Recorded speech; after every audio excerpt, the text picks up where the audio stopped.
Assalamualaikum warahmatullahi wabarakatuh. Salam sejahtera bagi kita semua. Perkenalkan, nama saya Muhammad Ridwan Supandi. Saya salah satu dosen program studi D4 Teknologi Rekayasa Sistem Elektronika, jurusan Teknik Elektro Politeknik Negeri Pontianak. Pendidikan terakhir saya Magister Teknik Elektro di Universitas Tanjung Pura Pontianak dengan konsentrasi manajemen energi. Pada tahun akademik 2023-2024 ada beberapa mata kuliah yang saya ampuh, salah satunya mata kuliah sistem kendali yang berada di semester 4 dan mengampu sebanyak 3 kelas. Mata kuliah ini terdiri dari 1 SKS teori dan 2 SKS praktikum.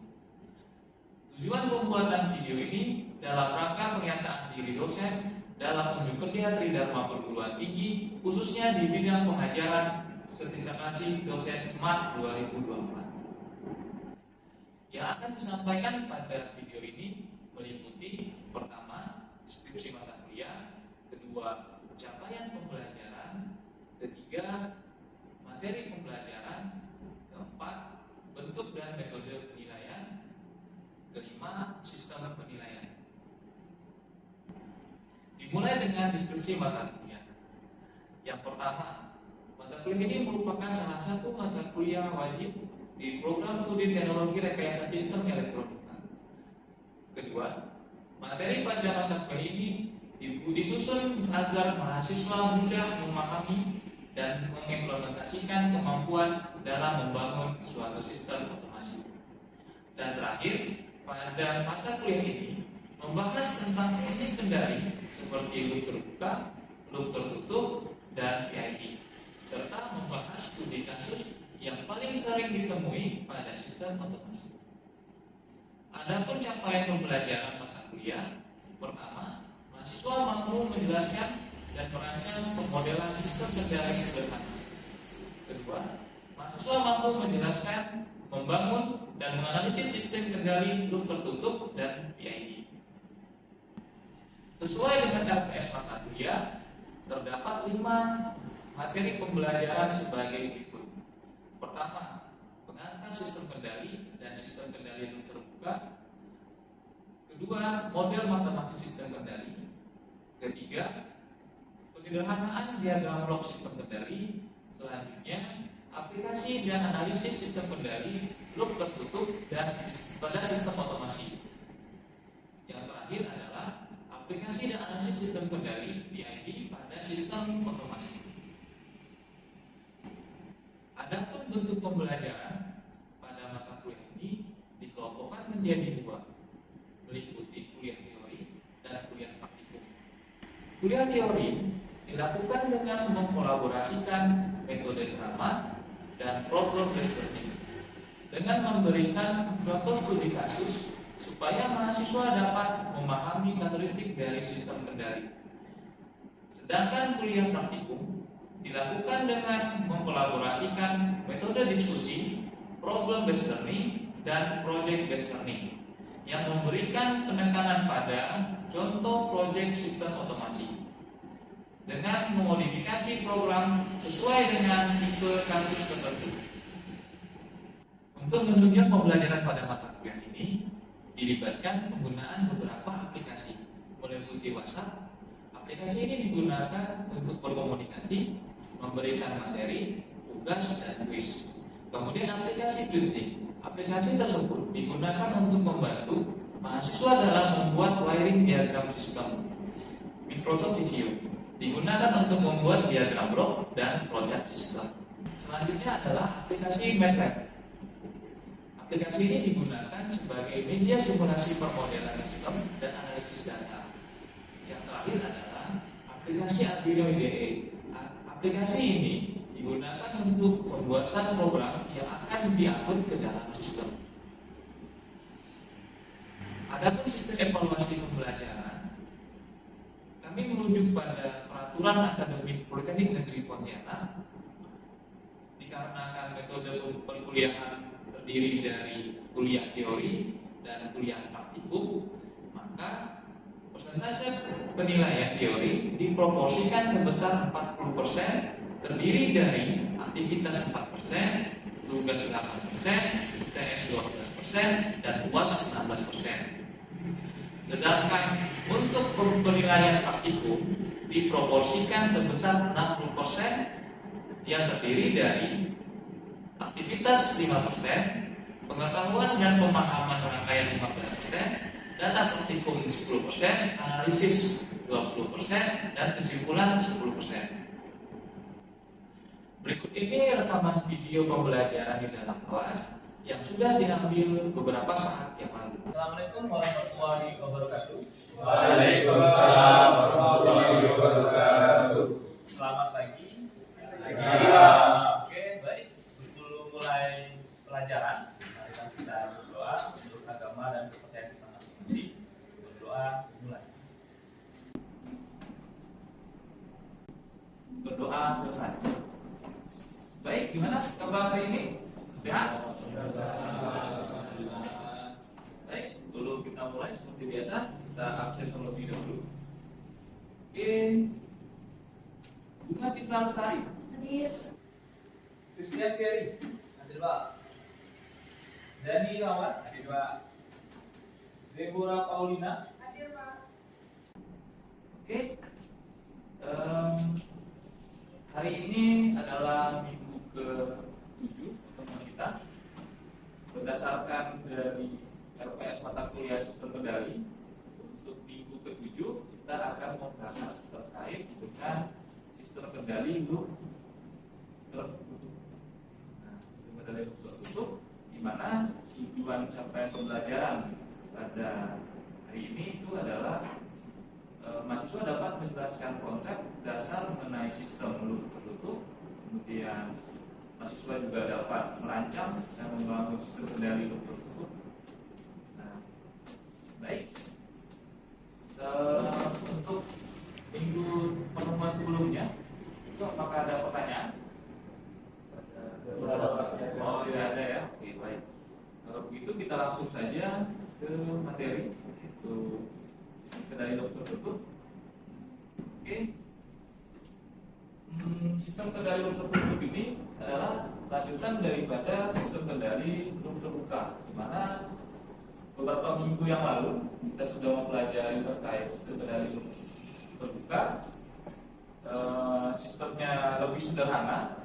Nah, yang ini agak sedikit lebih kompleks untuk sistem kendali loop. Nah, baik. Jadi keuntungan dari sistem kendali loop tertutup ini dibandingkan dengan sistem kendali loop terbuka itu adalah sistem ini, keluaran sistemnya itu mempengaruhi secara langsung daripada aksi pengontrolan. Nah, aksi pengontrolan.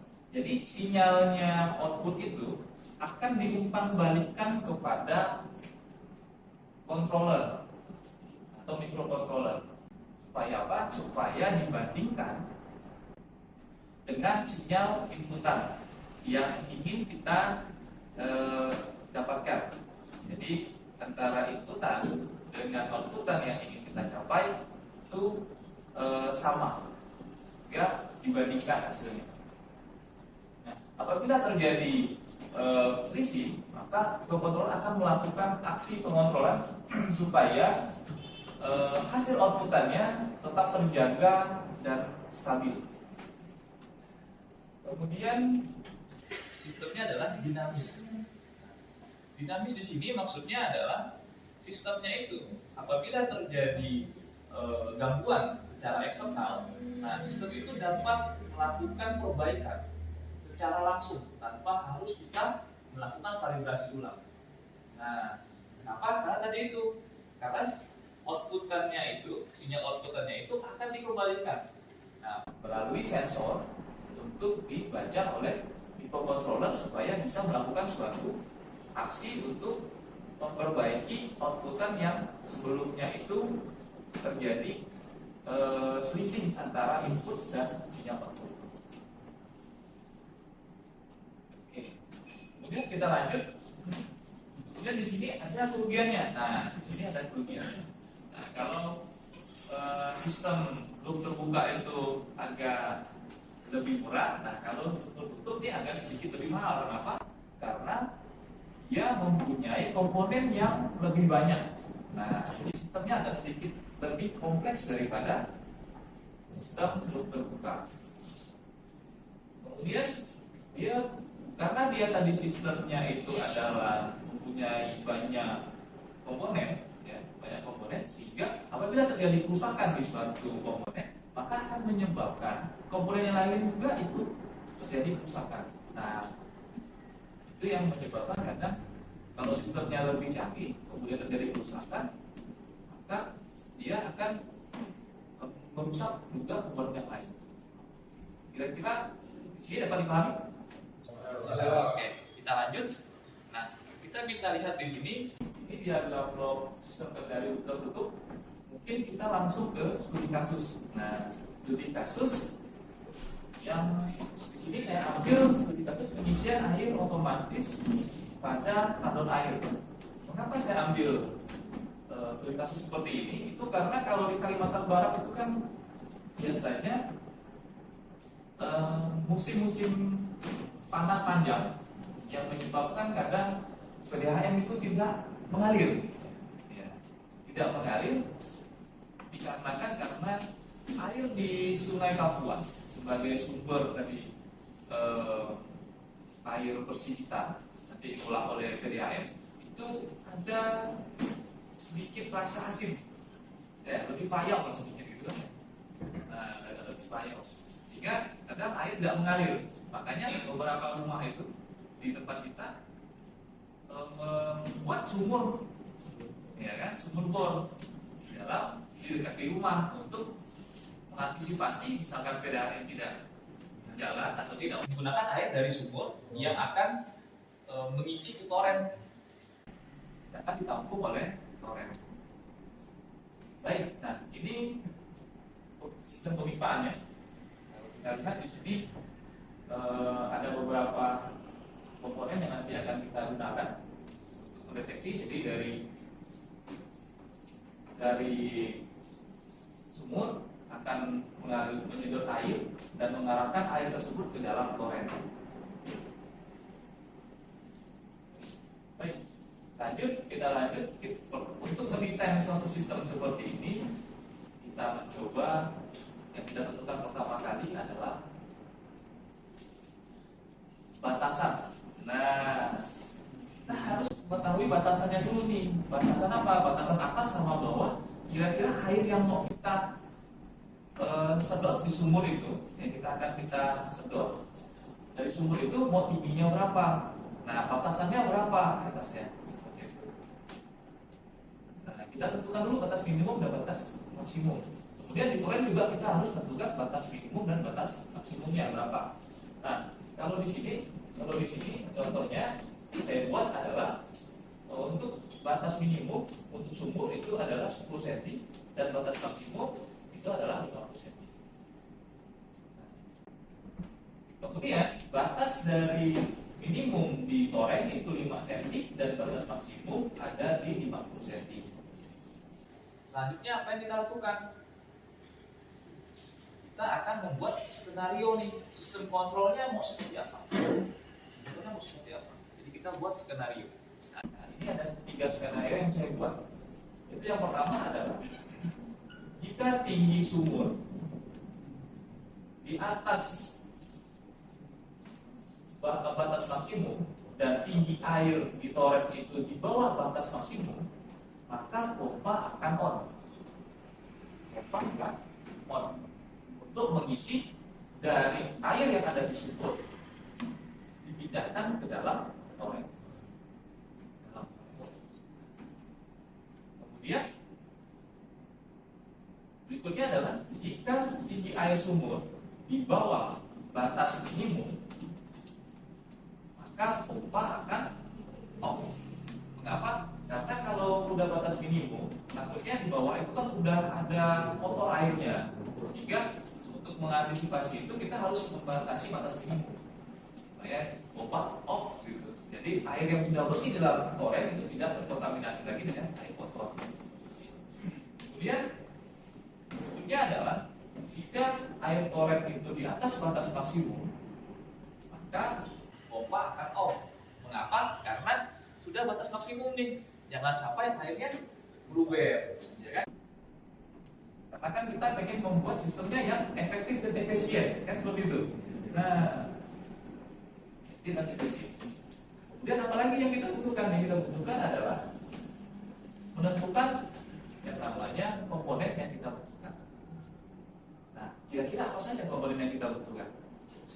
Sensor, sensornya sensor apa? Sensor ultrasonik misalkan ya. Ultrasonik. Kemudian butuhnya berapa banyak? 2 ya, betul 2. Ada di sumur dan ada di toren. Berikutnya apa lagi? Komponen yang kita butuhkan? Relay. Untuk apa? Untuk mengaktifkan pompa. Kemudian berikutnya apa lagi? Mikro. Nah, mikro, betul sekali mikro. Mikro adalah untuk kita memprogram supaya sistem ini berjalan sesuai dengan keinginan kita. Selanjutnya apa lagi? LCD. Nah, LCD itu penting karena apa? Karena kita pengen tahu kira-kira sistem ini berjalan sesuai dengan yang kita kehendaki atau tidak. Supaya kita bisa monitor tiba-tiba kira-kira berapa saat atau kita berapa hari kita lihat nih kira-kira ada yang bermasalah nggak? Kita bisa lihat nih. Oke. Kemudian kita coba karena kita masih mendesain, kita coba membuat diagram bloknya. Diagram blok yang kita buat pertama kali adalah diagram blok sistem. Diagram blok sistem di mana di sini kita tentu ini, pakainya Arduino untuk microcontrollernya. Kemudian aktuatornya apa? Aktuatornya adalah relay. Nah, relaynya ini ada relay DC dan relay AC. Kemudian ada pompa sebagai iklannya, sebagai output untuk kita kendalikan. Kemudian feedbacknya apa? Feedbacknya adalah sensor sebagai pengoreksi daripada sinyal output. Sinyal output dengan sinyal input dibandingkan pengoreksinya. Selanjutnya apa yang kita buat? Yang kita buat adalah diagram blok hardware-nya. Wiring diagramnya. Kita buat wiring diagramnya. Nah, untuk sensor ultrasonik ini saya menggunakan pin 3, 4 dan 5. Saya menggunakan pin 3, 4 dan 5. Kemudian relay saya gunakan pin 2. Kemudian I2C karena ini menggunakan Arduino Nano, dia menggunakan A4 dan 5. CASL. Kita lanjut. Berikutnya adalah kita buat yang namanya flowchart system. Nah, kenapa kita butuh flowchart system? Karena kita ingin memprogram. Jadi kita buat dulu flowchartnya. Setelah buat flowchartnya, baru kita bisa membuat program. Kemudian apa yang kita lakukan? Pertama kita buat flowchartnya adalah start, mulai. Kemudian ini inisialisasi input dan output. Mengapa inisialisasi input dan output? Karena di programnya Arduino itu kan ada point setup, ya. Itu kan menentukan pin berapa saja yang input, pin berapa saja yang output. Kemudian apalagi? Kemudian adalah membaca sensor ultrasonik yang ada di sumur dan yang ada di toren. Setelah itu dari pembacaan ini akan ada blok keputusan, ini decision, bentuknya belah ketupat. Nah, inilah tadi yang isinya adalah skenario kita tadi yang ada 3. Yang pertama apa tadi? Yang pertama adalah jika sumur itu di atas, airnya di atas 50 cm dan di toren airnya di bawah 5 cm, maka pompa nanti akan on, kemudian akan menampilkan hasilnya di LCD untuk tinggi airnya. Kemudian jika tidak, maka dia akan pindah nih ke sebelahnya.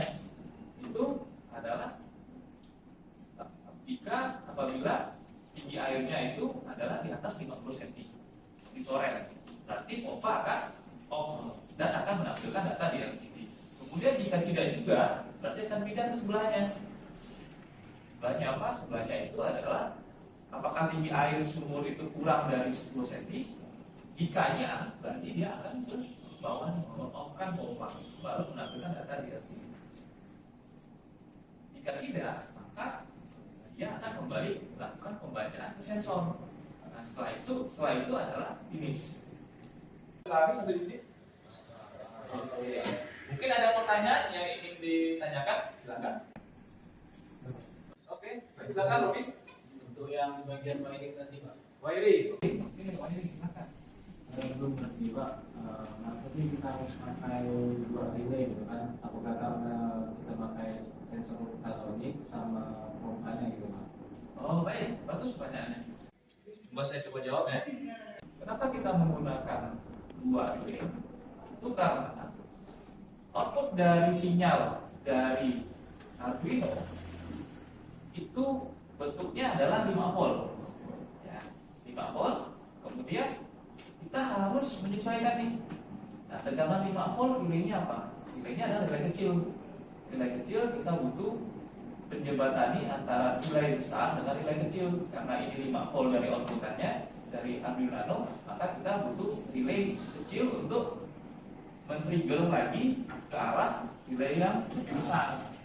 Kenapa tidak menggunakan relay ini saja Pak? Karena anak kontak dari relay ini itu bisa menghidupkan pompa yang besar, hanya saja waktunya sangat pendek, hidupnya hanya sebentar. Kenapa? Karena anak kontaknya itu dia dalamnya itu kecil. Pada saat dialiri arus yang besar, maka dia akan panas. Setelah panas akan meleleh. Meleleh berarti apa? Melekat. Nah, sehingga tidak bisa ini kita gunakan ini relay kecil, sehingga kita butuh lagi relay yang lebih besar.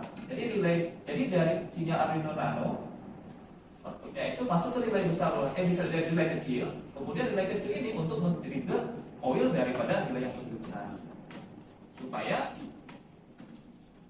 pompa ini dapat kita kontrol sehingga tidak terjadi yang namanya anak kontaknya itu panasan, karena tadi melewati arus yang besar, Ada lagi pertanyaan kira-kira yang lain? Saya Pak. Oke. Saya, Pak. Baik, silakan, Aluda. Kenapa dari power supply 220 VAC tidak digunakan konversi ke Arduino Nano dan komponen lainnya? Oh, gitu, baik ya Pak. Bagus pertanyaannya, terima kasih. Jadi ini saya gunakan yang 5 volt. Jadi inputannya 220, kemudian output power supply-nya itu adalah 5 volt. Kenapa 5 volt? Karena di sini semua komponen yang ada di sini membutuhkan tegangan 5 volt, sehingga tidak butuh konversi. Misalkanlah Bang Hulda Yahya itu ternyata ada satu lagi beban yang namanya motor yang 12 volt ataupun pompa yang 12 volt. Berarti kalau seperti itu, berarti abang harus menggunakan power supply yang 12 volt. Cuma harus ada penambahan komponen. Komponen apa? Komponen DC-DC converter untuk menurunkan tegangan. Menurunkan tegangan supaya apa? Supaya dari 12 volt power supply itu akan mensuplai komponen Arduino Nano, relay, kemudian sensor dan LCD dari outputan dari DC converter. Karena kan dia butuhnya ada 5 volt, jadi kita butuh DC converter untuk menurunkan tegangan. Oke. Baik, kita ada lagi pertanyaan kira-kira? Oke, kita lanjut, kita masuk ke dalam skenario. Kita ada 3 kondisi.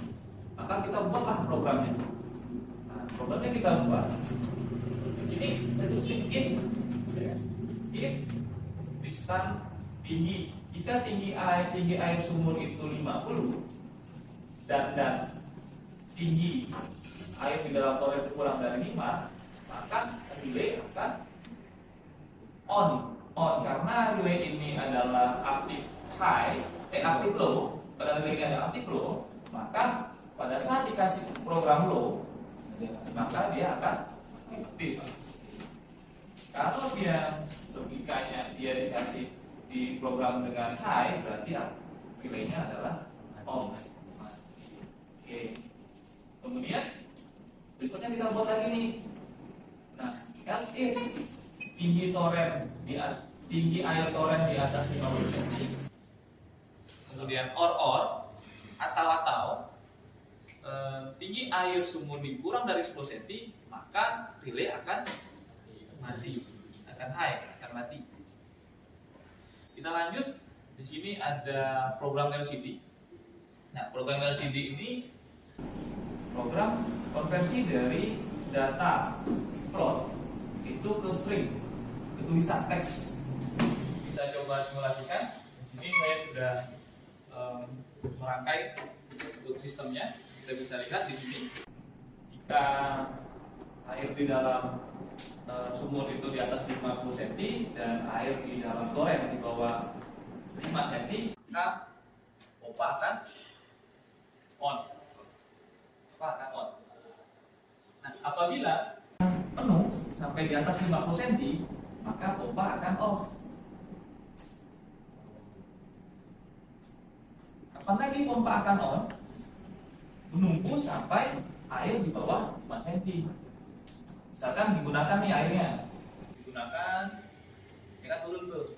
Nah, dia kan turun, digunakan terus. 6 cm masih belum nih, masih belum nyala. Tunggu di bawah 5 cm. Di bawah 5 cm, pompa akan nyala kembali. Akan mengisi kembali. Nah, pada saat pengisian, ya kan? Pada saat pengisian naik nih pengisian. Airnya naik sampai di misalkan di atas 38 cm, tiba-tiba air yang tadi udah diambil dari sumur ke arah tandon berkurang, misalkan berkurang,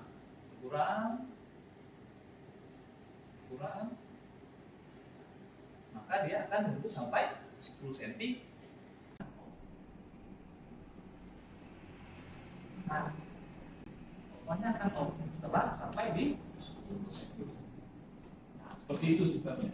Jadi sistem yang kita buat ini sudah sesuai nih dengan apa yang kita inginkan. Oke. Mungkin sampai di sini ada pertanyaan? Ada pertanyaan kira-kira? Oke. Pak, dapat dipahami semuanya ya? Kalau tidak ada, nanti akan ada materi yang akan saya sampaikan, yang akan saya share ke dalam grup WhatsApp. Kemudian ada juga job sheet yang akan saya share ke grup WhatsApp juga untuk kita praktikum di minggu depan. Tolong nanti tugas-tugas pendahuluannya tolong dikerjain, sehingga minggu depan kita langsung melakukan praktikum. Oke. Baik, kalau seperti itu, sebelum mengakhiri takbir pada pagi hari ini, marilah kita berdoa menurut agama dan kepercayaan kita masing-masing.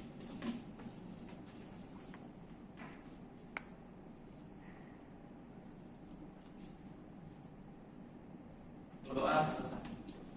Baik, terima kasih banyak atas waktunya. Saya akhiri takbir pada pagi hari ini. Assalamualaikum warahmatullahi wabarakatuh. Selamat pagi. Waalaikumsalam warahmatullahi wabarakatuh. Demikianlah video ini dibuat dalam rangka pernyataan diri dosen dalam unjuk kerja Tridharma Perguruan Tinggi, khususnya di bidang pengajaran sertifikasi dosen Smart 2024. Terima kasih. Wassalamualaikum warahmatullahi wabarakatuh.